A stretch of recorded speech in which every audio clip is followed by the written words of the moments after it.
कैसे हैं फ्रेंड्स। आशा करते हैं कि आप लोग अच्छे होंगे। तो आपको पता है कि हम लोग मेंसुरेशन पढ़ रहे हैं। मेंसुरेशन में हम लोग सर्किल को ख़त्म कर लिया अच्छे से, और आज की टॉपिक हम लोग आयत को पढ़ने वाला, और अच्छे से आयत को समझेंगे कि किस प्रकार से क्वेश्चन आते हैं। सारे क्वेश्चन हम लोग पर डिस्कस करने वाले हैं, उसके क्षेत्रफल से लेके आयत की परिभाषा से लेके उसके अंदर जो आपको पता होगा कि रास्ते की चौड़ाई दिया जाता है, तो रास्ते की चौड़ाई कैसे निकालते हैं, सब कुछ हम लोग इसको वीडियो में देखने वाले हैं। तो आइए हम लोग वीडियो को सबसे पहले शुरू करेंगे। तो सबसे पहले मैं क्या करने वाला हूँ, एक आयत बनाने वाला हूँ। सबसे पहले मैं आपको एक आयत बनाता हूँ। आप लोग देखिए, ये हो गया एक आयत।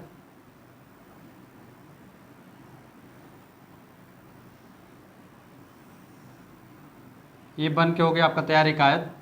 ठीक है, इसमें एक आयत। अब इसकी क्या, आयत के बारे में आपको क्या क्या जानना है, तो सबसे पहले क्या क्या जानना है कि आयत के आमने सामने की भुजा क्या होती है, बराबर। मतलब ये जो भुजा है इस भुजा के बराबर है, और ये जो भुजा है वो इस भुजा के बराबर है। यानी आयत जो होता है, आज हम लोग पढ़ क्या रहे हैं, आयत। और आयत में हम लोग क्या पढ़ने वाले हैं कि आयत की परिभाषा ही देखिए। आयत क्या होता है कि एक आमने सामने की भुजा बराबर, यानी इस भुजा के बराबर ये भुजा होगी और इस भुजा के बराबर ये भुजा होगी। ठीक है, इतना तो क्लियर हो गया। उसके बाद से इसके कोण कितने हो गए, 90 डिग्री पे कोण इसके बने होते हैं। अंतः कोण कितने हो गए, 90 डिग्री के कोण 90 डिग्री पे बने होते हैं। दूसरी चीज़ क्लियर हो गया। तीसरी चीज़ क्या हो गया कि जितने भी आयत होते हैं सब समांतर चतुर्भुज होते हैं। यानी कि ये इसके समांतर होगा और ये जो होगा इसके समानांतर होगा। ठीक है, ये वाली भुजा इस भुजा के समांतर होगी और ये वाली भुजा इस भुजा के समानांतर होगी। ठीक, 3 हो गया। चौथा होगा कि इसके विकर्ण बराबर होते हैं। यानी ये जो विकर्ण है वो इस विकर्ण के क्या होगा, बराबर होगा। यानी दोनों विकर्ण की लंबाई क्या होगी, बराबर होगी। चौथी प्रॉपर्टी कि ये जो एक दूसरे को 90 डिग्री पे काटते हैं, दोनों जो विकर्ण हैं वो एक दूसरे को 90 डिग्री पे काटते हैं। ये सारे प्रॉपर्टीज होते हैं आयत के, और इतनी सारी प्रॉपर्टीज होती है, सोचिए क्या हो गया, वो आयत हो गया। चलिए आगे की एक टॉपिक है। आगे में क्या है बता रहा हूँ आपको। आगे एक और सबसे बेहतरीन टॉपिक है, वो क्या है कि अगर आयत जो है उसके सारी मध्य बिंदुओं को मिला दो। जैसे मान लो ये हो गया आयत, ठीक है। यदि ये हो गया ये आयत, इसके सारे मध्य बिंदुओं को मिला दो, भुजाओं के मध्य बिंदुओं को मिला दो, तो कौन सा चतुर्भुज बनेगा, देख लीजिए आप लोग। तो लिख लीजिए, ये सबसे इंपॉर्टेंट है। आयत के मध्य बिंदुओं को मिलाने पे कौन सा चतुर्भुज बन जाता है, तो वो बन जाता है समचतुर्भुज। लेकिन वर्ग में ऐसा नहीं हो रहा था। वर्ग में सारे भुजाओं के मध्य बिंदुओं को मिलाओगे तो वर्ग ही बन रहा था। लेकिन आयत में आयत की भुजाओं के सारे मध्य बिंदुओं को मिला देते हैं तो हम लोग क्या बन जाता है, समचतुर्भुज बन जाता है। तो ये रहा सारी आयत की प्रॉपर्टी। अब हम इसके बारे में देखेंगे किस प्रकार से इसको पढ़ाई किया जाता है और क्या क्या सवाल इससे बनते हैं। तो सबसे पहले हम देखेंगे आयत, बनाएंगे एक आयत। ये हो गया आयत। इसकी भुजा मान लीजिए, इसकी लंबाई मान लेते हैं L हो गया, और इसकी चौड़ाई मान लेते हैं B हो गया। तो आप मुझे बताइए आयत के परिमाप कितना होगा। आयत जो ये दिख रहा है उसका परिमाप कितना होगा।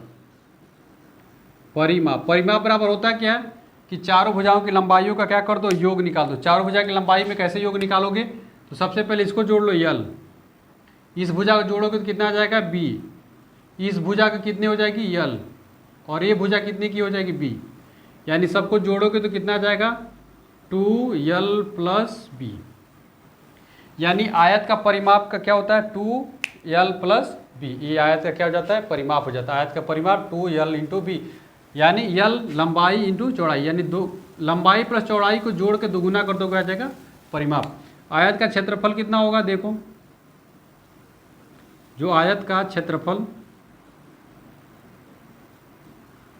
अब जो आयत है, आयत का क्षेत्रफल कितना होगा, लंबाई इंटू चौड़ाई।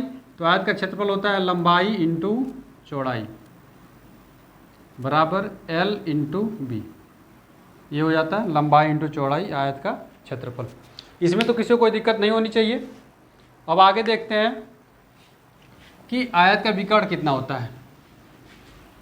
आयत का विकर्ण का क्या होता है, तो आयत का विकर्ण देखिए यहाँ से लेके ये आयत का विकर्ण हो गया, और ये 90 डिग्री का हो गया, और ये मान लेते थीटा हो गया। तो आयत का विकर्ण बराबर क्या होगा,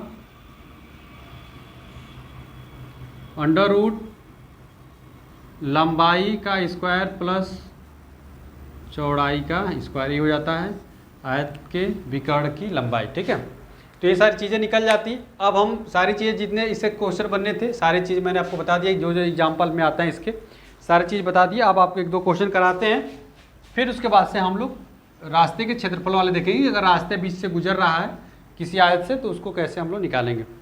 तो ये बताइए, आयत की एक भुजा की लंबाई, आयत की एक भुजा की लंबाई, जो आयत है उसकी एक भुजा की लंबाई अगर मान लीजिए दे रखा है 10 सेंटीमीटर, तो क्षेत्रफल कितना हो जाएगा। लंबाई से तो केवल निकलेगा नहीं क्षेत्रफल, इसके साथ चौड़ाई भी चाहिए। और आयत की एक भुजा की लंबाई 10 सेंटीमीटर, चौड़ाई 5 सेंटीमीटर है, तो क्षेत्रफल कितना हो जाएगा 10।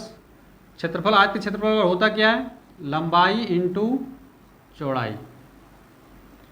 तो लंबाई कितना दे रखा है 10 सेंटीमीटर और चौड़ाई कितना दे रखा है 5 सेंटीमीटर, 10 पचे 50 सेंटीमीटर का स्क्वायर आ जाएगा। तो इस तरीके से आप लोग आयत सीख जाएंगे। सारी चीज़ें मैंने आयत के बारे में आपको अच्छे से समझा दिया होगा, आपको कोई भी दिक्कत होनी नहीं चाहिए। मैंने बहुत बेहतरीन तरीके से सारी चीज़ें आपको अच्छे से समझा दिया है। अब आते हैं, हम लोग देखने वाले हैं कि जो एक रास्ता होता है वो किसी आयत से होकर गुजरता है, तो उसको क्षेत्रफल कैसे, हम लोग उस रास्ते का क्षेत्रफल कैसे निकालते हैं। तो सबसे पहले मैं आपके सामने एक आयत बनाने वाला हूँ। ये लीजिए, ये आयत बन गया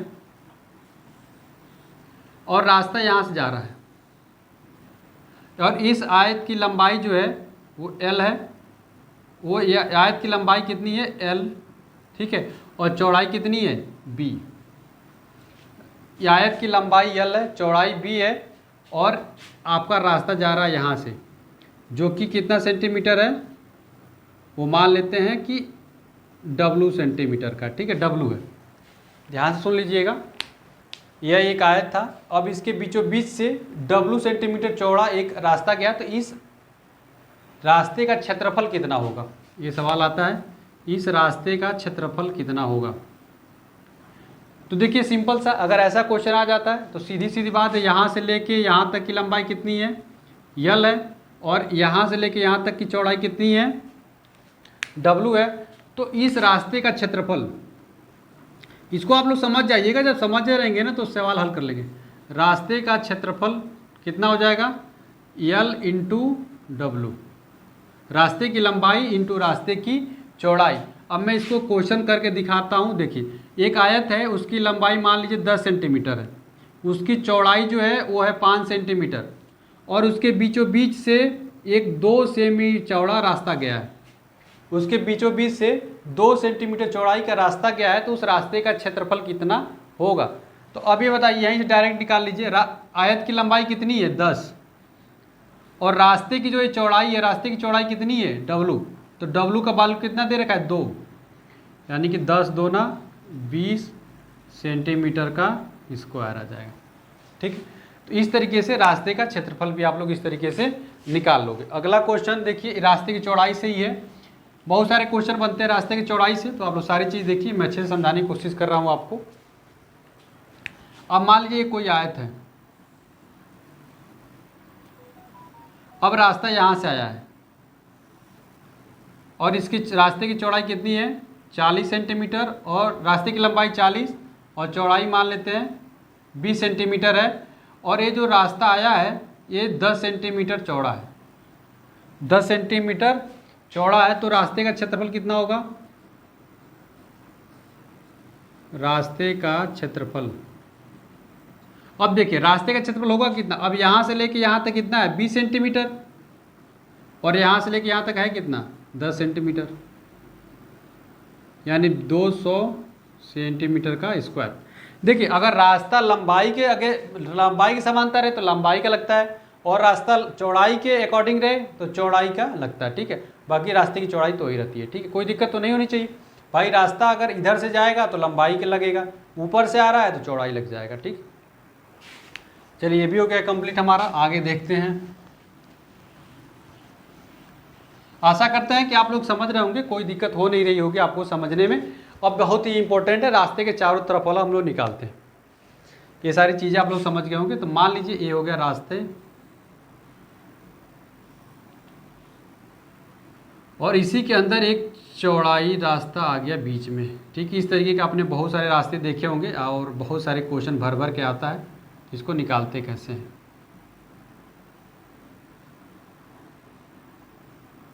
देखिए, अगर बाहर वाले रास्ते की लंबाई l है और बाहर वाले आयत की लंबाई कितनी है b, ठीक है। अंदर देखिए, बाहर वाला आयत का जो लंबाई है वो कितना है l, और बाहर वाले आयत की लंबाई कितनी है b। अब ये रास्ते की चौड़ाई मान लेते हैं w। ये जो रास्ता है वो w सेंटीमीटर चौड़ा है। तो अब पूछ रहा है कि टोटल रास्ते की चौड़ाई बताओ। इस तरीके के बहुत सवाल आते हैं, आपने भी देखा होगा। अब इस टोटल का चौड़ाई आपको बताना है कि कितना इसका क्षेत्रफल होगा, इस रास्ते की क्षेत्रफल कितना होगा।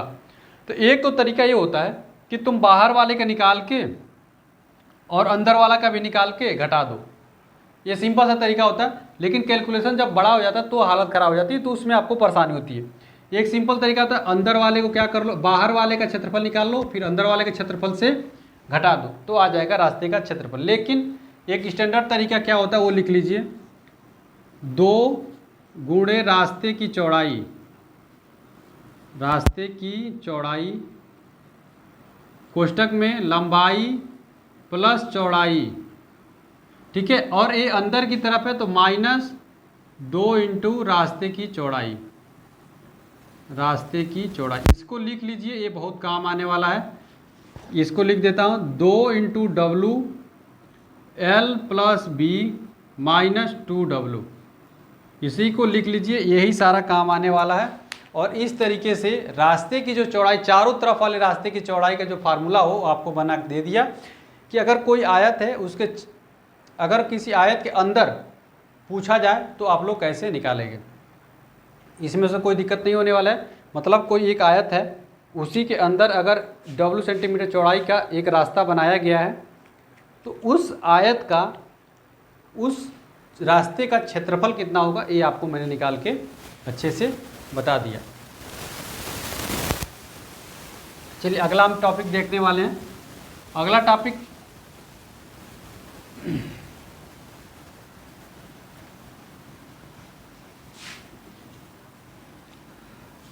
चलिए अगला क्या है कि मान लीजिए ये कोई ये आयत है, कोई मान लीजिए क्या है, आयत है। अब इसके पहले हम लोग अंदर वाला निकाले थे, अब हम लोग क्या निकालेंगे, बाहर वाला। अगर इस आयत के बाहर की तरफ एक रास्ता बना दिया गया w सेंटीमीटर का, तो उस रास्ते का क्षेत्रफल कितना होगा। अभी हम लोग अंदर वाला निकाले थे, अब ये बाहर वाला, पहले अंदर वाला और बाहर, और ये मान लीजिए l है और ये कितना है b, मतलब यह लंबाई और b चौड़ाई हो गया। तो अब पहले बाहर से था, अंदर की तरफ रास्ता गया था, अब अंदर से बाहर की तरफ आया। तो इसमें कुछ नहीं करना रहता है, बस करना क्या रहता है कि जो माइनस दिख रहा है ना, इसी को प्लस बना दो बस। अब यही बन के तुम्हारा तैयार। फार्मूला वही रहेगा, 2 गुणे रास्ते की चौड़ाई लंबाई प्लस चौड़ाई प्लस 2 गुणे रास्ते का चौड़ाई, यानी 2w l plus b plus 2w। अब इसी को सॉल्व कर लोगे तो बाहर की तरफ बने रास्ते की चौड़ाई का क्षेत्रफल आ जाएगा। तो चलिए, इस तरीके से आयत को मैंने बहुत बेहतरीन तरीके से ख़त्म कर दिया। यदि वीडियो अच्छी लगी हो तो वीडियो को लाइक भी कर दीजिएगा, और हमारे साथ सपोर्ट करने के लिए हमारे चैनल को सब्सक्राइब भी कर लीजिएगा, और अपने दोस्तों को भी शेयर करिएगा। चलिए, वीडियो अच्छी लगी हो तो वीडियो को लाइक भी करिए, चैनल को सब्सक्राइब जरूर कर लीजिएगा।